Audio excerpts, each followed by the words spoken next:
So I hate the interstate. It's just dull and boring.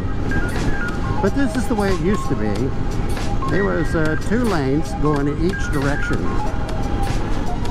And it was that way for a long, long time. And then, of course, as traffic increased, the need for more concrete ensued, and so we started adding lanes. And it appears there's just no end in sight to how many lanes we can add. Like they're working on an express lane. It's going to be a toll road. It's going to reverse and try to help the rush hour traffic. But in the beginning, this is what all interstates looked like. They were literally 2 lanes going in each direction, controlled access, meaning that every mom and pop farmer couldn't pull in from the side onto the highway, and you weren't as likely to run into the rear of a hay wagon.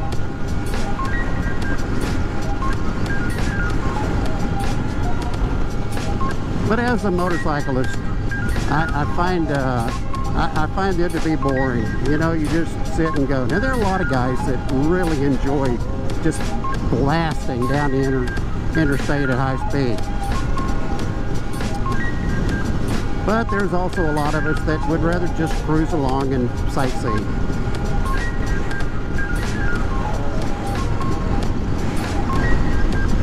Yeah, so before the interstates, it was strictly 2-lane highways that looked a lot like this, crisscrossing the countryside.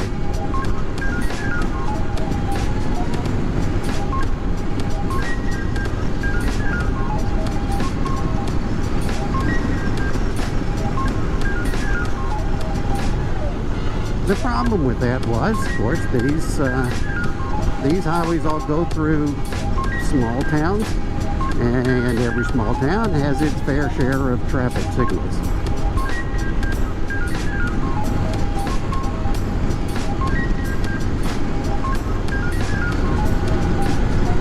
So we started adding lanes, and we come up with 4 lanes in each direction.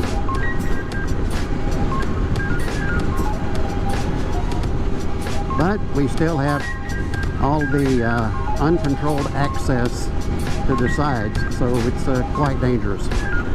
So the reasons we have these interstate highways is not only just to move more people around, but the original intent was to move military equipment around. When the Allies won the Second World War in Europe, they discovered that Germany had built a massive infrastructure of highways for the sole purpose of moving troops and equipment around. So General Dwight Eisenhower, the commander of the Allied forces in Europe, was elected president of the United States, and in 1954 he signed the Interstate Highway Act, and that established the Interstate Highway System for the United States. So the original purpose of the Interstate Highway System in the United States was to move military men and equipment.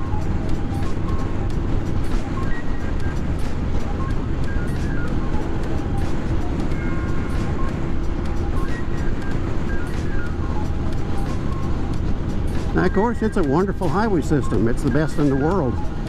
It allows Americans the freedom to move about this great country as we choose. We don't have to ask permission from anyone.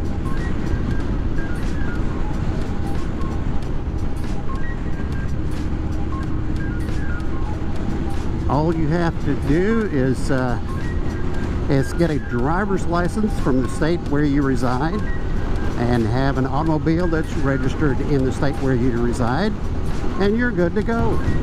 And you can move freely about this country right up until you run into some more road construction. It seems to be an ongoing and everlasting process.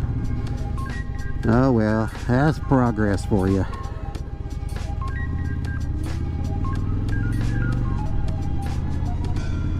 That's our tax dollars at work there.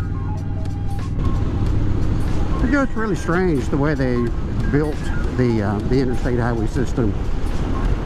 They built it in steps.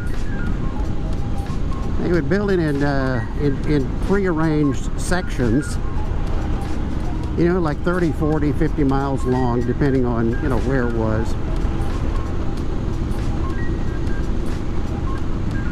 And then they would, you know, they would open it up, so you would be driving along on a 2-lane, sometimes 4-lane road, and you would be given the sign guiding you over to the interstate,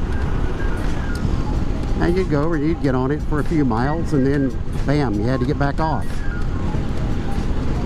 And that's just the way it was. That's and they continue to build it that way.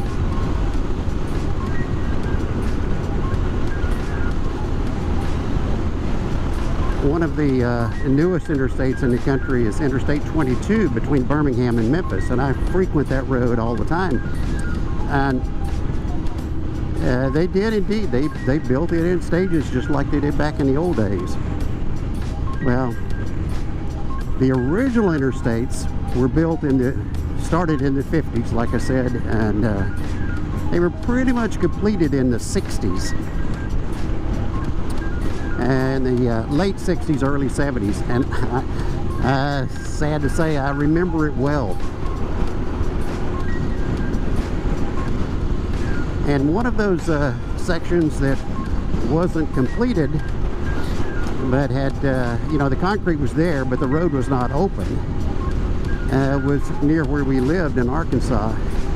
And all of us young guys, we would go out there and run our cars up and down that new concrete. Yeah, sadly we did a little bit of illegal street racing out there on those things as well. But it was, you know, it was limited access. There wasn't any traffic on there because the road wasn't open. Yeah, none of the people that ran in my circles were big time drag racers by any means. None of us had the money to you know, to have a really hot rod car, but it didn't stop us from dreaming. We really enjoyed it. Yeah, so if you're in a real hurry to get somewhere, jumping on that interstate and cranking the old throttle up, that'll get you there. But as for me, I enjoy the view on the back roads.